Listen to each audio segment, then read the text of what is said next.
Yeah, I poured another drink, to which Carrie lovingly, not meanly, said, "Hey, that's probably enough for you." Oh, here we go. Well, hold on. Let me join you real quick. I got to pour my signature drink. It's called... Come to my window, pour it. Hard Day's drink. There goes the bourbon. Maker's Mark I'm using today. But you can use any kind of bourbon. That's what I use. I use Knob Creek. Yeah, I love Maker's. Yeah. I've been to Knob Creek and Maker's Mark, both breweries. Mm-hmm. Distilleries. I've taken a couple knobs through a couple of creeks, if you know what I'm talking about. There's the effervescence of the limoncello LaCroix. Probably not a good idea. And then I'm going to add some homemade bitters here. Homemade bitters. Effervescence. Evanescence. One night. Here's Casey playing a song by Evanescence. All right, let's close the windows and turn on the gas. It's time for the Untitled Beatles podcast. That rhymes. This is Hard Day's Night Film Part 2, starring Tony Mendoza and TJ Shanoff. Starring Tony Mendoza, featuring TJ Shanoff. Feet. Period. Feet. Hashtag Rick Rubin. 3, 2, 1. Hiya! Untitled Beatles podcast. You need feet to walk on. That's the Ruddles. Love the Ruddles, You need feet. I love the Ruddles. Ruddles too. I feel like if the world were more just, the Ruddles would be more well known, but I also feel like it's one of the last remaining vestiges of relatively unknown Beatles satire geekery. Yeah, man. Yeah. Yeah, it's still ours. It's ours, right.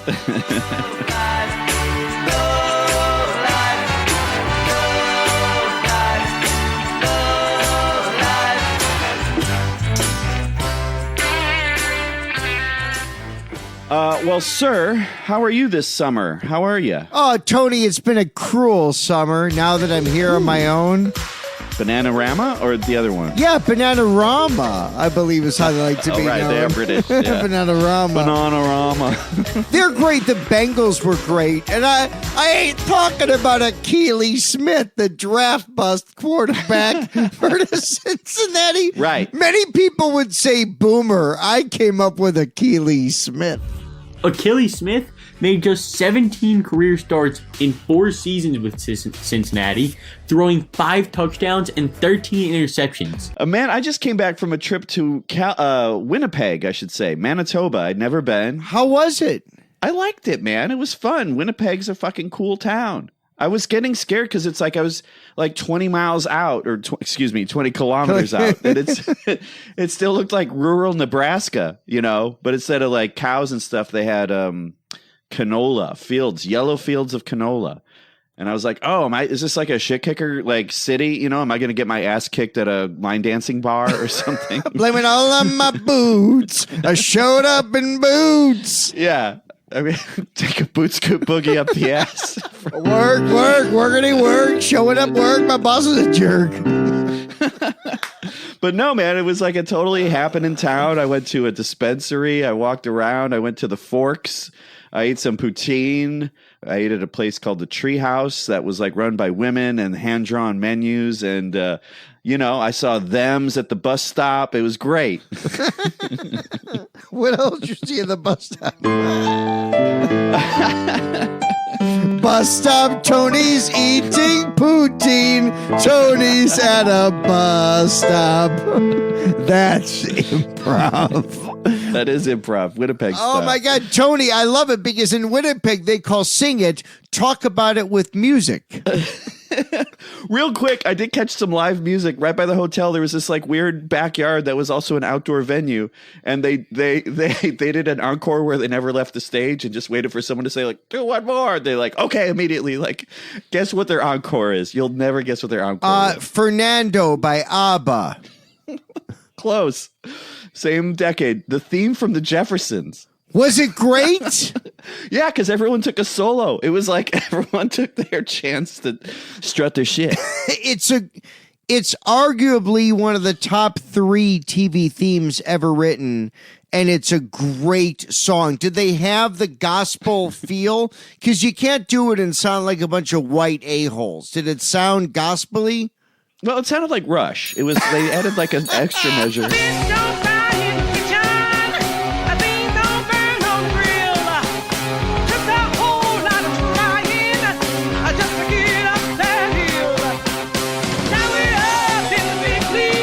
Well, my friend, should we continue where we left off? It's been a whole week. It's been a week. It's been 1 week since you looked at me, and I'm sorry. Why the fuck is XRT playing so much Adele and Bare Naked Ladies? That's a different episode. I'm not kidding. Not really. So, A Hard Day's Night. This is the film. We've been talking about it for a while. I watched it using the Criterion version, which I highly recommend. It's a great, it's got the DVDs and a Blu-ray, so you can watch it, however many ways you want. And it comes with a great booklet, which has some wonderful things in it as well. Interviews with Richard Lester from like 1970, behind the scenes, talking about the production, some great photographs. It's cool, man. If you can find it, in our world of physical product, you don't get that stuff when you stream it on Max or whatever it is, right? So if you're into it, it's worth having. Otherwise, yeah, stream it on Max. It's a fun way to watch it. How did you watch it? I watched it a couple different ways. I want to mention that I've had this, as I showed in the last episode, my blister pack VHS tape that I've had since '84 is the first way I watched it, without crying instead, going right into the video. But I bought the Miramax DVD in the late 90s, maybe 97 or 98. Not the Miramax, excuse me, the MPI DVD. But I'll never forget, I was doing mornings on Sporting News Radio from 2002 to 2005. And I remember it was right around, I'm pretty sure, Thanksgiving week when the Hard Day's Night DVD came out with a big Miramax thing. And there were all these really ridiculous, like there were bonus discs of material that were all like Beatles song cliches. Martin Lewis, longtime Beatles journalist, assembled this DVD. And it was phenomenal. But Tony, the Criterion thing that came out, and I know they had a laser disc at one point, which I never saw. But the Criterion DVD that came out in 2000, whenever the hell it was. What you said? Well, that was the Miramax one.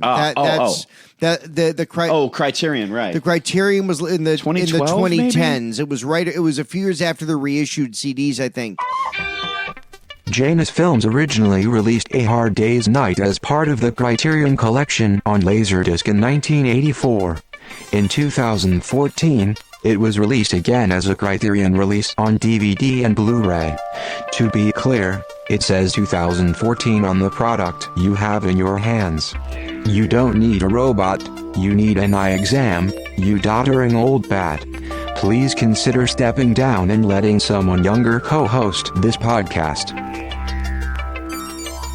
I have never, that Blu-ray, this movie has never looked as good. That Criterion Blu-ray looks and sounds the best A Hard Day's Night. I saw it in theaters at the Century when Miramax reissued it. I want to say it was 2000, maybe 2001. I've seen it in the big screen. But Tony, that Criterion DVD on Blu-ray is the only way to see this movie. And I swear by the 84 VHS I'm holding, I'll never get rid of it. It meant so much. My parents bought it for me. I was 10 years old. And it's I wore it out. I couldn't believe it still worked when I went to upload the I'll Cry Instead music video, which then I realized is part of the DVD I'd already uploaded. I got every reason on earth to be mad, 'cause I just lost the only girl I had. If I could get my way, I'd get myself locked up today, but I can't, so I cry instead. Well, man, it was shot in March of 1964 using black and white film. I believe it was kind of like inspired. It was an artistic choice, they say. I mean, TJ, we're talking about the French New Wave, the British kitchen sink realism. Those are the two things I wrote down. Yeah, I love French New Wave. Cube, New Order's Bizarre Love Triangle? I have no idea. But Tony, what I would say is and Roger Ebert has a great line in the documentary of this about how black and white keeps this movie era free. This movie doesn't feel tied to the 60s or 70s or 80s or 40s or 50s. This movie exists in any era because of the cleanliness of black and white. And I mean, do you know, did Ted Turner, was this on like TBS in 1988 in color? I don't know if A Hard Day's Night's ever been color. I don't want to see it in color. I will be intransigent with not wanting to see this film in color. Yeah, I've never seen that. The only color stuff I've seen is still photographs from the time, and rare. Yeah, there's a few in the booklet, I forget, but yeah, there's some color stuff in the booklet for sure, like the Can't Buy Me Love sequence. Yeah, I feel like we would have heard about that. Yeah, that'd be pretty sacrilegious, I think, A Hard Day's Night in color. It would almost be, I'll never forget when they put Armageddon in black and white. Armageddon. Or my favorite movie, Glitter. Mariah Carey. Starring Mariah Carey. Glitter. What a great movie. Or my favorite movie, the one with the American Idol second and third runners up, From Justin to Elliot. No, not from Justin. From Justin to Claire. From Justin to Kelly. Kelly Clarkson. I should take a chance. Justin Guarini. This girl's special. In the musical event of the summer. Is that a movie? Yes! From Justin to Kelly. Rated PG. June 20th, only in theaters. Here's the bigger point about A Hard Day's Night, my friend. Okay. Is that however we watch it, it's important to remember that this movie was not well distributed for ages. The original home video release, Tony, was part of a company called MPI in 1984. All the Beatles movies were not like a major label. Even in the 80s and 90s, the early DVDs and VHS copies of the Beatles movie always felt kind of weirdly second rate. When Help was reissued in 1987 on VHS, I'll never forget they bragged about using the remastered CD as part of that VHS re-release. So things like You're Gonna Lose That Girl had never sounded as good as they'd heard before. But for The Hard Day's Night, whether in mono or stereo, this thing, when it was initially issued on home video, was not a major improvement, I think, until the Criterion release. But Tony, doesn't this movie almost feel underrated to you? What I kept thinking is, why don't people talk about this more when they talk about the top moments in cinema? It's exhilarating, it's history, and it's the living present. And the fact that this movie doesn't age like The Girl Can't Help It or Blue Hawaii or some pop fucking rock thing. This movie has aged like a classic motion picture. I mean, if you're going to throw an Elvis movie in there to dig at, use something like Tickle Me. Okay. Yes, it's Elvis as a singing, swinging cowboy. A rodeo-riding, bronco-busting champ. Oops. It's interesting what they were able to pull off because, this was considered low budget for the time. It was, made on a budget of £200,000. It was shot under 7 weeks. Shot mostly in sequential order, which that's rare.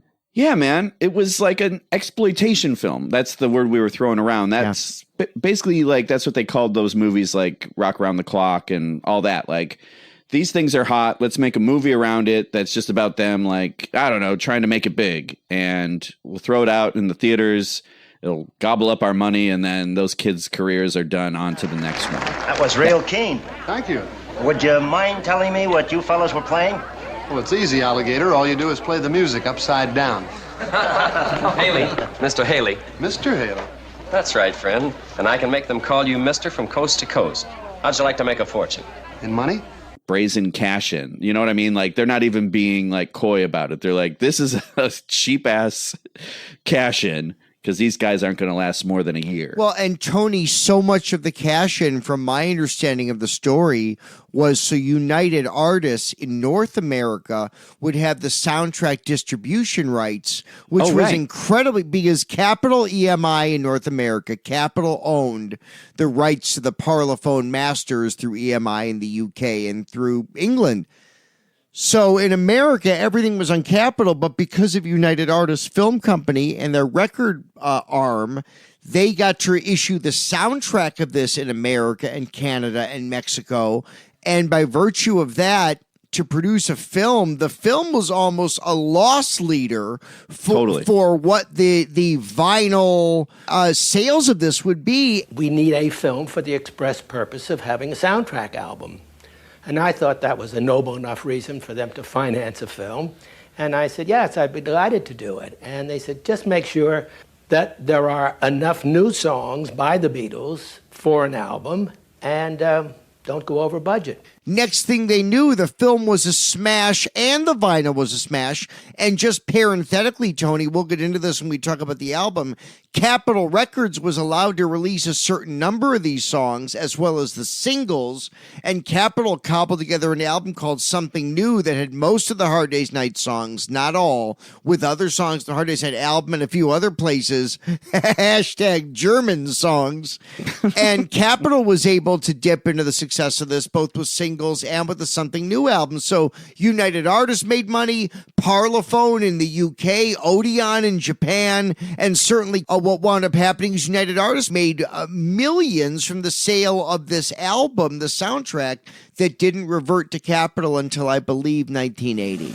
Are you ready? Then brace yourself. Here they are. It's been a hard day's night, and I've been working like a dog. It's been a hard day's night. How about a little trivia? So Dick Lester was asked to overdub the Beatles with mid-Atlantic accents, to which, can you imagine? It'd be like that Schwarzenegger film, like Hercules in New York or whatever that movie is, where he's completely overdubbed, and it's hilarious. You have struck Hercules. Come off that rap. You keep that up and you're gonna have to be taken away. What kind of chicken fat have you got in your head anyway? I am Hercules. That's Arnold Schwarzenegger talking. Proto-AI. Yeah. They're using AI technology. What is the name of that imitator? Who gave him permission to pretend to be Hercules? So Lester was asked to use that AI for mid-Atlantic accents. Here's what Paul said. Look, if we can understand a fucking cowboy talking Texan, they can understand us talking Liverpool. Yeah. So good for you, Paul. How come Paul hates Texas? What does he have against Nazi governors and wheelchairs? Yeah. And a power grid that doesn't work. Maybe a power cut, and the candles burn down low. Here's some other trivia. The group's name, the Beatles, is never spoken in the film, which seems hard to believe. Yeah, I don't think so. Even in when you see the Fab Four or Modern English, hashtag Melt With You, or American English in concert, you get an Ed Sullivan imitator going, and now here they are, the Beatles. You at least, right? Yeah. There was no introduction when they do their stage stuff. No Beyondy. And now, here they are, the movie poster's kind of cool. It's like those 4 portraits of just kind of their hair. It's the same photographs used kind of on the American version of the album. Yeah, which I love, with the red background. Yeah. Well, the movie poster, it's, white background, and then those pictures are colored like kind of Warhol style. And then like the largest name that's in the typeface is Wilfred Bramble. Yep. There's no mention of John Paul, George, or Ringo on the thing at all, as far as like the actors, because they're not actors. They never even claim to be. So, A. And Tony, the reason Wilfred Bramble's listed first is because he was in England's version of Steptoe and Son. Yes. He's British Red Fox. Thursday nights on BBC 3. Steptoe and Son did air on Thursday nights on what was then simply called BBC Television. However, by 1964, the program had moved to Tuesday nights and aired on what is now known as BBC One. And I keep wanting to call him Wilfred Brimley. Hashtag, I know, me too. Hashtag diabetes. Wilfred Bramble Diabetes was a major force in British television that everybody knew. Basically #England's Carol O'Connor, and he lent validity, as did Victor Spinetti. He added legitimacy to these proceedings. So yeah, Wilfrid Brambell wasn't just a great comedy actor. He made the Beatles seem legitimate in this film to British audiences. Yeah, and because he was kind of the Red Fox character in this Steptoe and Son, his character was kind of, ornery and dirty. Oh, you dirty old man. And therefore, that's why there's 17 references to him being clean throughout this film. He's very clean. Clean, though, isn't he? Oh, he's very clean. Very clean, isn't he? Such a good runner. The runners played so well. My favorite one is Lord McCartney when they're at the Circle Club. Lord John McCartney, the millionaire Irish peer. Filthy rich, of course. I don't know. He looks quite clean to me. Great callbacks in this. Comedically, Tony, the script is wonderful. Whether it's the Beatles as characters or Alan Owen's dialogue or some combination thereof, I think the script of this entire movie is so funny and well done. There's so many good bits. Yeah, man. Well, let's get into it. Roll the film. Okay, a strange cinematic chord crashes. It's been a hard day's night. And the Beatles are running towards us, the viewer, a screaming mob of girls in close pursuit. So we're starting right in the middle of the action. And then this is crazy because George totally face plants right under the concrete. It's in the first 6 seconds of the movie, and already it's a blooper reel. John in hysterics, and you can see actually George kind of clutching his wrist afterward. Well, and that's why his solo in All You Need Is Love is so brutal. Well, that's why I gave up that wrist. Ouch. Ouch. You're breaking my heart. Ouch. I'm falling apart. Ouch. Ouch. Ouch. Yeah, it's funny because watching the rest of the Beatles laugh and they're all smiling in that, it's a terrifying opening, and yet the Beatles are showing their good graciousness and their joy in laughing about literally being chased for 3 minutes. It's cool, man. Yeah. And again, we're getting a lot of panning shots that we will later see, bookended at the tail of this film when they're playing some songs in concert. But there's a lot of, it's very, like I said in the last episode, it's kinetic. The cameras are moving. There's a lot of handheld action. We see them run to the train. It says they're at Marylebone Station.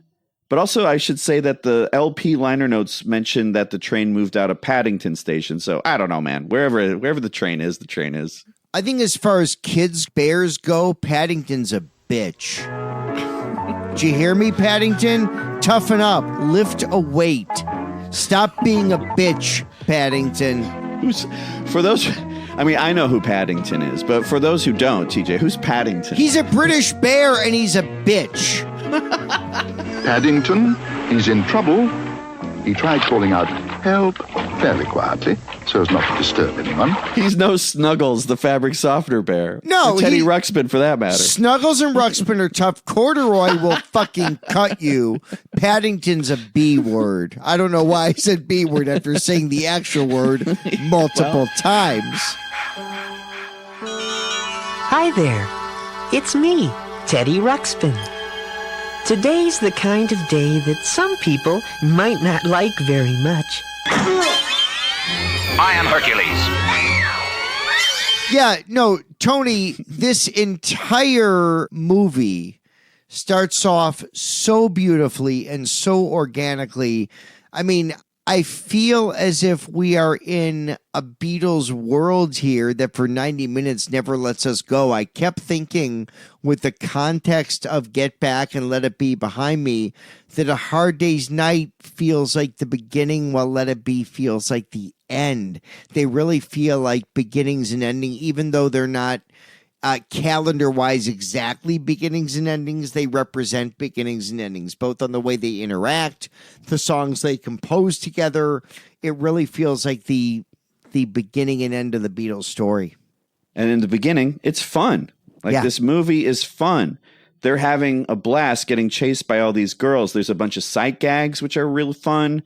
kind of Ernie Kovacs-y kind of stuff, you know, where the camera zooms out to reveal things. We get phone booth gags, photo booth gags, Paul and his grandfather reading newspapers. Paul's got a mustache goatee on. The milk bits, which came out of, that's a historical thing that came out of World War II when the country of England was trying to get its citizens to up their protein intake. And that was a milk thing. There were milk cartons and dispensers on many different streets in an effort for Britons to keep their protein up. That's an interesting governmental effort. An example of government policy is to be found in the activities of the Milk Marketing Board. 2.75 million school children receive daily rations of milk at a specially reduced price of a halfpenny for 1/3 of a pint. No milk today, my love has gone away. The bottle stands forlorn, a symbol of the dawn. And there's Norm, who can't get the cardboard milk box open. It's a great bit. That is why I own this Hot Wheels, the Beatles, Hard Day's Night milk truck, dairy delivery. Hot Wheels! Hot Wheels! Collect them all. 67 Austin minivan with Sgt. Pepper. You've got the Highway Hauler. I also own that one. That's the White Album truck. The Rubber Soul Ford Transit Supervan. And let's not forget the Magical Mystery Tour Superbus called Haulin' Gas. It's all available from Hot Wheels. Collect them all. Or as it says here on the package, TJ, colecciona todos los modelos. I do want to mention this. So that opening sequence, that was done very sporadically. Like the Beatles just arrived on set and Dick Lester immediately picked up the camera himself, not the director of photography. Dick Lester himself picked up the camera and started rolling before the Beatles could even get into wardrobe, get through costumes and makeup and stuff. And the continuity girl, that's my job, script girl, wrote down in her script notes to the editor, quote, "First shot taken while I was in the ladies' toilet. I have no idea who was in it. I think they were the Beatles, but they were wearing clothing that came in and not what was supposed to be worn. It was photographed by the director. I trust this is not the way we intend to go on. God help me." And that's Julie Harris, yes? That is, you're thinking of the costumes person. Right, no, this is the continuity person, Okay. Rita Davison. Right, this is Lovely Rita. Lovely Rita. Who you can see in that on the Criterion, there's that Phil Collins documentary from '94 that has a lot of great behind the scenes stuff that I loved seeing as someone who works in the stupid business and seeing the dude put the makeup on. It was a makeup guy and etc. But there's a shot of Lovely Rita for a moment on the train, and I'm like, there she is. Yeah.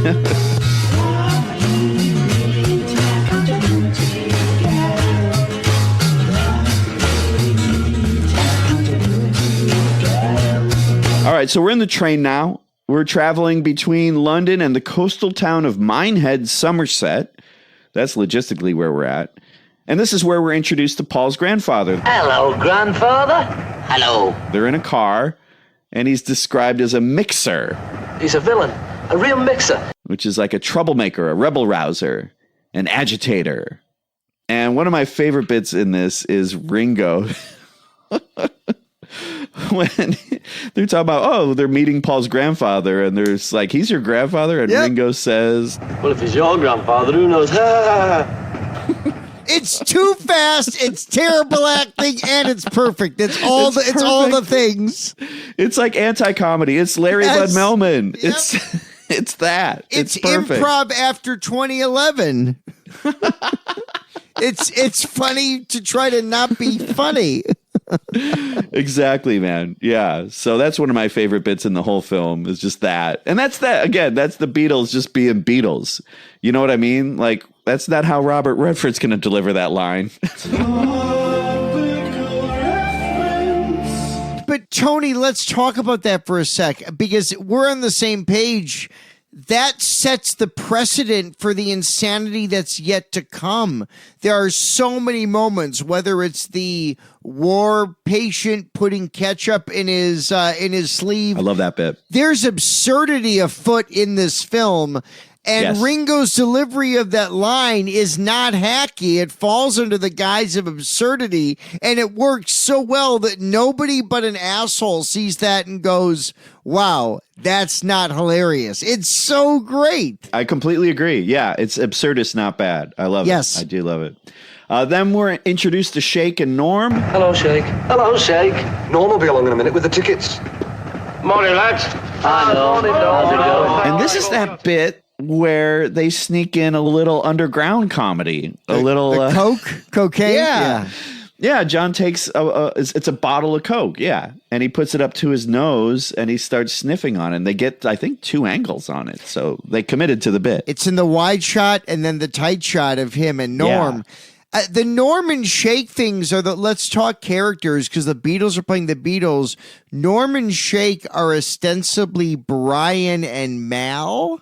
Yeah, Mal/Neil, right? Right.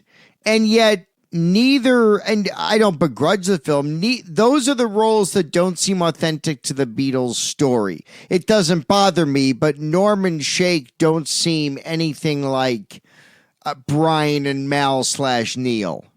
Yeah. You know, they got hired. This thing was made quick.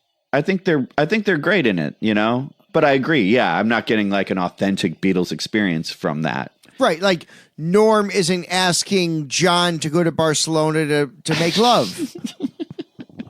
Exactly, yeah. Then we get a scene called The Regular Commuter. Make it for mine, will you? Yeah, as I mentioned in the previous episode, according to Ringo, this is based on an incident that happened. This old stuffy Englishman from the ruling class, basically, comes in. The post-war, if only you knew what it was like to lug up 10 flights of stairs with ice, that motherfucker. Yeah, and not to begrudge their experience, but yeah, it was a different time. And they believed in being conservative and, whatever, like not acting out. The worst generation. They're the worst. I love you, Tom Brokaw, but they're the worst generation. They're the reason it's like, we believe in freedom for women to never control their bodies. What the fuck? Right. I don't know who coined the term the greatest generation, but, Tom Brokaw, who I love. God bless NBC, but oi. After I wrote The Greatest Generation about the World War II generation, I can't tell you how many times now, even now, the book has been out since 1998. Women in their late 40s, early 50s come up to me, tears in their eyes, say, I didn't know my dad until I read your book. We were estranged from each other. Well, anyway, this guy comes in. That's Richard Vernon, who did a great job as an actor portraying this thing. So he comes in and the window's open and he shuts it. And then Ringo's listening to music and he shuts that off immediately. And we'll have that thing off as well, thank you. And then the Beatles start fucking with him. They start being, all right, you're harshing our thing. Fuck you. Here you go. And they start just cranking on him and doing bits. I love that when confronted, he's like, oh, well, this is my car, or whatever he says. Twice a week. I travel on this train regularly, twice a week. So I suppose I have some rights. So have we. Yeah, he's the commuter. He's the regular commuter. So he feels he has more rights in this car than they do because they're just on a one-off or whatever. But I just love how John comes at him, not with hostility, but with a kiss. Give us a kiss. He's testing his homophobia with that. It's early 1964, and after an old white guy rants, Lennon in a tight shot looks at him without taking a beat and says, give us a kiss. It is so satirical. It is definitive satire. I'm not sure if that was Alan Owen or John, but oh my goodness, it is such a moment in early 60s cinema. It's what keeps the movie modern. Even Paul in the two shot is up in his face. It's really lovely. Yeah, man. It's good. It's good. Yeah, so then, they goof on him like, all right, we'll leave this car to you, you old teabag or whatever. And they keep bugging him. And my favorite bit is this surrealist bit of comedy coming up where suddenly cut to the guy trying to read his paper or whatever. And then he looks out the window and there's the Beatles trailing along on foot and a bicycle. Hey, mister, outside the train. It's so funny. Yeah. It's Kovacs, it's Dali. Yes. It's fucking rad. It's surrealist comedy. I mean, bring it on, man. That's rad. And Tony, that actor plays it so well, too, because his reaction isn't, what are those people doing outside the train? It's, exactly. Wow, they're annoying. His response is so good. It is wonderful comedic cinema is what it is. But mister! Jump on! Mister! Keep going! We have our ball! Oh! Hey, mister! Oh! Then there's a bit called a King Mixer. This is where we learn a little bit more about Grandpa. He hates group unity, so he gets everyone at it. Norm and Shake start this bit about height, creating a tension between those two. Well, that's our dynamic, ain't it? Yes, we stole that from Norm and Shake. I'm sorry, Norm. I can't help being taller than you. Well, don't rub it in. Have a good mind to thump you, Shake. Hey, if you're going to have a Barney, can I hold your coat? He started it. Then we're also introduced to the schoolgirls. Patty Boyd playing a character named Jean and Prudence Barry. Well, and that's where John wrote Dear Barry from. Yeah, working title. Dear Prudence Barry. I mean, I'd have fond memories too. They're very comely young women, TJ. Comely, chameleon. Hey, look at the talent. Let's give him a pull. Should I? Aye, but don't rush. None of your 5-bar gate jumps and over sort of stuff. What's that supposed to mean? I don't know. I thought it just sounded distinguished, like George Harrison, the Scouts of Distinction. But that's Hard Day's Nights where George and Patty fell in love. In my version, during that scene, Layla comes on. But the unplugged edit that takes the piano out, makes it dull. And do not trust anyone who prefers unplugged Layla over normal Layla. Don't trust them. I concur. See if you can spot this one. There's a great bit where Shake is reading a Mad magazine paperback, Sons of Mad. That's fun. That's a nice homage to U.S. comedy. Then they come across, they're going through the cars, and they come across this older woman with a lapdog who's making eyes at Ringo, trying to seduce Ringo. This is the sex brewing underneath this film, right from the get-go. Yep. Lapdog living in the movies. Speaking of Aerosmith. if you must. If you must. But TJ, we're not on an aeroplane. We're on a train, so no more Aerosmith talk, please. Only talk about that band Train. Tell me, did you ever have a chance to dance? Sorry, I almost choked on Train. I can't say that band without choking. John also barges in on the schoolgirls, Patty and Prudence and a few others. We're playing with this sexually charged thing going on, like I said, brewing underneath these train tracks. John goes, I'll bet you can't guess what I was in for. Sorry for disturbing you, girls. I bet you can't guess what I was in for. It's so funny. They're really playing this bit hard, but because they're so likable, they get away from it. And Tony, that's a big point to bring up. With all due respects, other contemporaneous bands, the Stones, the Kinks, the Who, their personnel, as talented as they were, could not have gotten away with this kind of dialogue and this kind of Marx Brothers-esque comedy. The Stones had their own rhythm. The Who had their own rhythm. Pink Floyd had their own. They all had their own rhythm. But the Beatles had a comedic rhythm unlike any other quote-unquote British invasion band. They can get away with so much. A film where Keith is sniffing out of a Coke bottle has a different connotation than John doing it. I'm just saying. It does. Yes. So what you're saying, TJ, is the Beatles are better than the Stones. Fuck you, Stones, right? Here's the deal. I'm Greg Cott. You're Jim DeRogatis. Let's compare Steel Wheels with Flaming Pie for 40 pages, available at the bookstore at Marshall Fields for $27.99. All right, I guess I'll buy it. I'm high. It's the middle of the day. I'm temping. Truth. Truth and comedy. Well, then Paul catches Grandpa with a woman. Is it the same woman? I couldn't figure it out. Is it the same woman with the lapdog? You're a Beatle fan and you don't know? Oh my God, Casey, fire him. You're fired. Yeah, I love the camera shot here. We're engaged, and there's a huge close up. It's wonderful. Yeah. Richard Lester's directorial choices throughout this, Tony.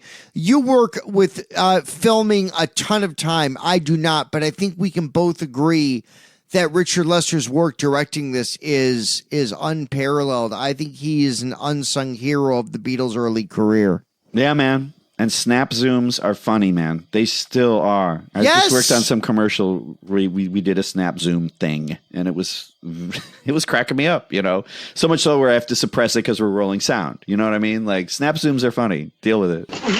Grandpa's now locked up with the animals in like the animal cart, and this is where we get our first miming kind of music video thing where the Beatles are playing music and singing along to the track with I Should Have Known Better.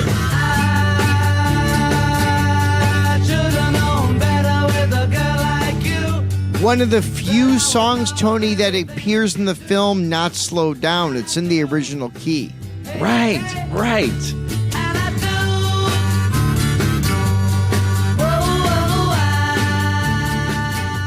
You're right. Yeah. It's in the proper key. And I believe they did use the full harmonica version, I think. Yes, there's no dropout. Yeah. In this version. Right, in this version. When they're on the train. But the dropout version will occur later. Yes. Yeah, isn't that funny? Okay. In slow down.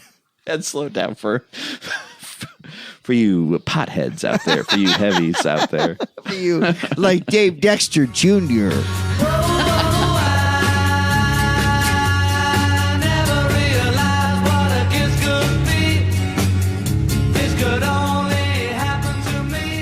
But I love this concept though of them. So then, yeah, they're playing cards, and then like magically, in a fun kind of magical way, then they have their instruments. It works out. Yes. But it's also interesting because all the schoolgirls and all these people are on the other side of this cage, and the Beatles are caged like animals at the zoo, which is how they must have felt during this period of Beatlemania, from a room, to a car, to a boat, to a room, to a plane, etc. That's one thing Lester captured so well, is the caged-in nature of both the rushing to the train scenes and that train scene. Yeah, Tony, it is so well choreographed and absolutely captures the caved-in nature. Also, John gets political. John talks about how they treat dogs better than people in England. In a pop rock film in '64, that's a big line. Funny, they usually reckon dogs more than people in England. You'd expect something more palatial. And Paul establishes something here, Tony, that he will do for the remainder of the Beatles on recorded film. Paul sings when he's not really singing on the record. And Paul is constantly singing I Should Have Known Better when he's not actually singing on the record. And there's a point where Grandpa looks at him and starts singing with him, and yet neither of them are singing, so what's the point?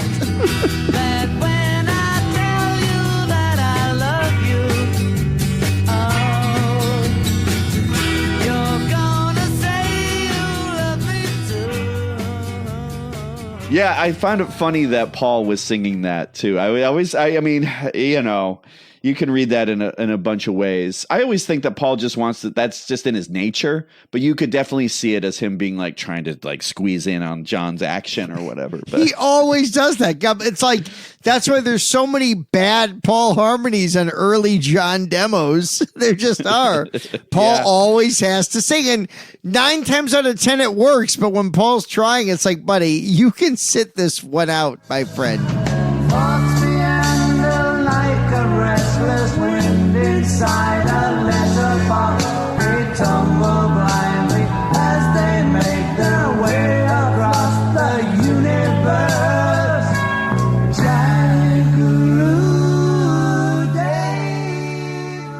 But yeah, this is what a great John song. I love the camera work in this, the shots of Patty. I also love Ringo's wearing his lucky rings. That's a Help preview.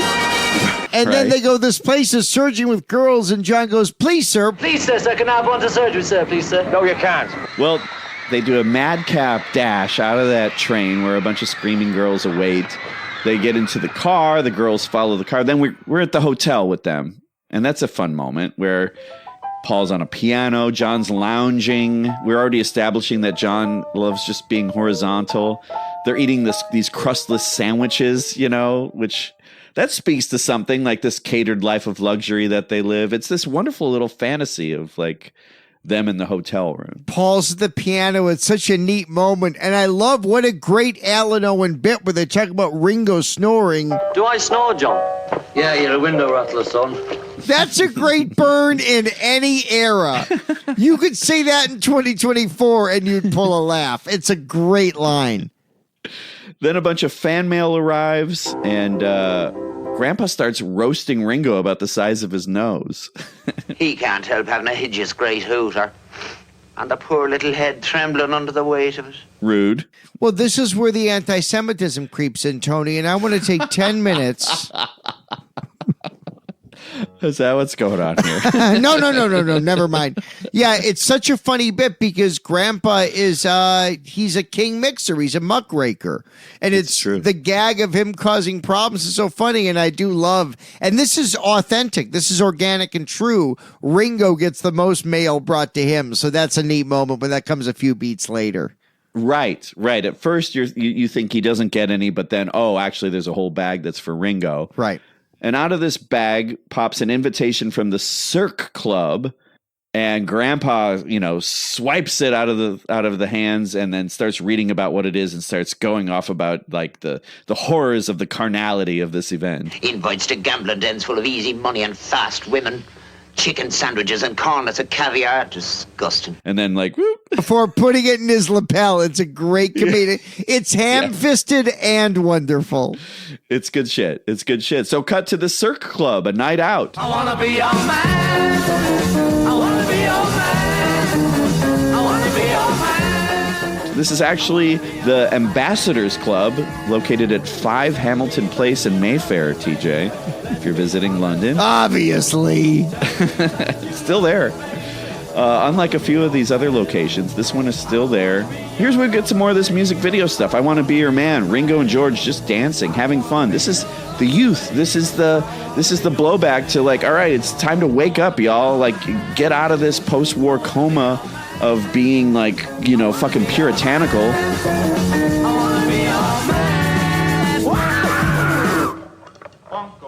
Yeah, we were talking about the editor in the first episode of this, part 1. Here's where I love the cutting right into the gambling.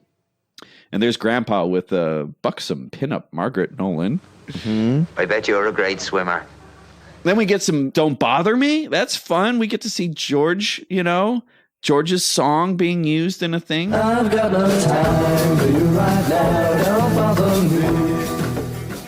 Tony, little trivia, in the film, it says all songs written by Lennon McCartney. George's credit is totally blown off. And one thing I wondered, and this is maybe a whole other episode, of all the things Capitol released and especially the Yellow Submarine song track in 99, why wasn't there ever a Hard Day's Night song track that had She Loves You, I Want to Be Your Man, All My Loving, Don't Bother Me?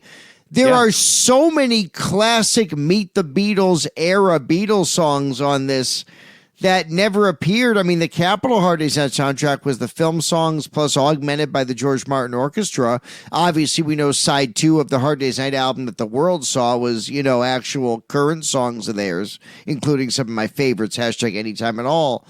But it's weird that they never something new probably couldn't have had She Loves You, but for all the weirdo Capitol shit they made, it's weird that there wasn't a Hard Day's Night soundtrack with all the songs. That's never existed, Tony. Yeah, that could have easily been the U.S. United Artists official soundtrack. Yes. There's some songs on there. Yeah, and then those other ones they didn't use, like I'll Cry Instead and You Can't Do That, Yeah. I don't know. We'll talk about the soundtrack when we talk about the soundtrack, man. All right, man. I'll stand tight. I'll stand by and hand down. Though I like, during Don't Bother Me, Paul's dancing and then John's doing kind of wallflower bits, Oh, well, John loved Jacob Dylan. Yeah, and he was a pediddle driving, he was a bad driver, and he always had one headlight out. Thank you. Thank you. Le Ambassadors Club, 5 Hamilton Place, Mayfair, London. Thank you. I'm out. Take it, TJ. Take it, TJ. Well, you know, it was so long ago I don't remember when. That's when I lost my only friend. My guy. Yeah, I mean, I love all that. One of my favorite things about the cutaways to the grandpa. By the way, Paul is fucking gangster with a cigarette and a drink and a couch being sly with a woman. The camera works great. I love when they cut to grandpa and he goes, souffle, and then stares at the woman's breast and says, I'll bet you're a great swimmer. And then he looks at the dealer and goes, bingo. It's so funny. It's just old school. It's Mel Brooksian. It's old school. Yeah. And listen, it might not work in 2024, but for the 59 years before it was really funny. It's not meant to insult or offend anybody. It's just comedy, and it's satire of old rich people and old rich men and old rich women. It's purely satirical, and I think the scene is one of the funniest. Yeah, man. I like how Grandpa succeeds in masquerading as the staff. That's sly. It's so funny where he treats a little notepad as if he's a waiter and goes up, puts a towel on his arm and collects money from other gamblers. Yeah, Tony, it's great. It's clever. It's smart. It's visual. There's a lot of visual stuff in here that's just great. Bingo. Bingo. Hey, TJ, my eyes are up here. Well, half the reason I work with you, Tony, is hashtag Tony's titties. That's like the new Pryor's Place.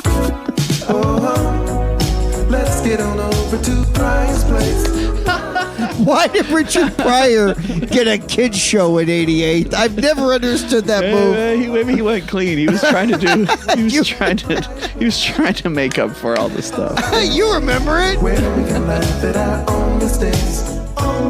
Then we get a great thing. All my lovin'. Close your eyes and I'll kiss you. We get another, Beatlemania early song. Here's an interesting thing that's pointed out in the Criterion book. And getting to the sexuality that's brewing underneath this whole thing and swinging London, right? This is fucking swinging London, right? There's this moment where a guy is holding onto a woman's boot in this way that's just kind of, it's fetishy. We're getting into fetishy stuff here. You get a shot of John, and then to the right is a boot with a hand on it. That's wild. It's wild. It's wild. It's fetishy. Yeah, and it's just, it's never called out. It's just there. It's on the film. You have to look to see it, but it's in there. And this, again, this is, them covertly putting in kind of the swinging London thing that was happening into this exploitation film that ended up being this huge pop masterpiece. Well, and in that same scene, Ringo is jumping up and down and dancing with a guy who is a friend of the Beatles. And the bouncer guy, the guy that bounces. Yeah, and part of their entourage, and it's a really funny and sweet moment. And in fact, almost all the crowd reactions in all these scenes look so organic and real. I think it is, right? It is, Tony. And so much of this film, at every moment, I kept thinking, wow, this feels like the Maysales Brothers, the first U.S. visit documentary, where it all feels that real in capturing what the Beatles were really like and what their life was like. The name of the film is What's Happening, right? Right, What's Happening, the Beatles in the USA. Yeah. This is what we saw there reminded me of A Hard Day's Night. Was there... This was before Hard Day's Night. A lot of people in the press said that this influenced Hard Day's Night a lot. I really feel like all my life as a Beatle fan, Alan Owen has been disrespected under the guise of, well, he really just observed the Beatles and transcribed how they acted and wrote. But no, his sense of arc and flow and dramatic license and playing to their strengths, I think it is absolutely... The scripting in this is brilliant. Couldn't agree more, my friend. I could not agree more. Also, during this All My Loving sequence, a story is told without words, without dialogue. Norm and Shake come out and they bust the boys partying. They're not supposed to be partying. They're supposed to be in the hotel room. So we're back at the hotel room. And this is where they start this bit where Grandpa had taken the clothes of one of the stewards that worked in this hotel. And now this hotel employee is stuck in his underwear, hiding in the closet. You're undressed. What are your clothes? The old gentleman, he borrowed them to go gambling at the Cirque. He's gone to my club, has he? Yeah, it's all your fault. What? Getting invites to gambling clubs and all that. He's probably in the middle of some orgy by now. Orgy? Oh, yeah! You're too old. I know for sure this scene inspired the Michael Jackson song Trapped in a Closet and the weirdo R. Kelly videos about being trapped in a closet. So cut this scene, and maybe I think a lot of our fans would agree. Hashtag cancel the Beatles. I'm out. Let's cut this dialogue from this podcast. Cancel the Beatles. So they go out, they bust Grandpa. We're back at the hotel yet again. Now this feels like, Beatlemania. They're just trying to live life, but ultimately they're trapped in these hotel rooms. So John starts doing these bubble bath bits. Oh, Britannia, Britannia rules the... So funny, Tony. One of the best bits in the movie. And they wrote an extra scene for George to have more to do. That's the shaving bit. And yet John steals that scene. He's singing Deutschland, Deutschland. He's humming that, making fun of the war, which is not that long before. John Lennon is Mel Brooksian in this film. The Beatles are all funny, but John Lennon's ability to satirize is on the level, Tony, of Mel Brooks. And I don't say that comment lightly. Help me! Headphones! Help me! Help!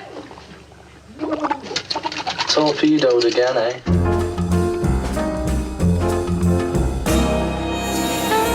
Whoopsie doodle. We've done it again. We've run out of time. But you know what? It's the freaking 60th anniversary, so I don't see why we shouldn't spend a third week digging into A Hard Day's Night. And we still have the LPs to cover after that. But why on earth should we moan? We've done damn near 200 episodes of this show, and I think it's high time we give this movie and the album their due deep dishes. Thank you again for listening. Please like, please subscribe, please check out our merch and Patreon, all of which you can find at untitledbeatlespodcast.com. And if you're in Chicago, please join us at the Fest for Beatles fans, FKA Beatle Fest, at the Hyatt Regency O'Hare on August 10th and 11th. And please join us again next week for A Hard Day's Night, Part 3! Untitled Beatles Podcast. Like and subscribe. Did you ever lay in bed and imagine that your blankets were something funny or strange? If you've never tried it, just snuggle up under your covers and imagine this. Blankets on my bed look like mashed potatoes. Blankets on my bed aren't always what they seem. I could pretend they're mountains of ice cream, and I just might eat them when I fall asleep.